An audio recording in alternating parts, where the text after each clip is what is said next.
আজকের পার্টে শেয়ার করে নেব কি কি মেনু ছিল। প্রথমেই চলে গেছিলাম ফুচকার লাইনে। জল ফুচকা দারুণ লাগছিল খেতে, তাই কয়েকটা খেয়ে নিলাম। তারপর চলে গেলাম পকোড়া খেতে।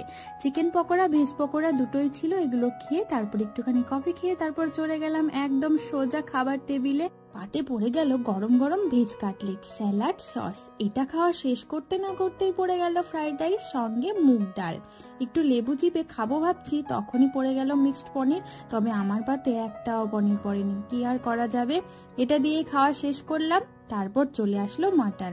সাদা ভাত ছিল, আমি আর ভাত নেইনি, মাটনটাকে এনজয় করছিলাম। বেশ ভালো ভালো পিস পড়েছিল আমার, বেশ ভালোই লাগছিল খেতে, দারুণ হয়েছিল।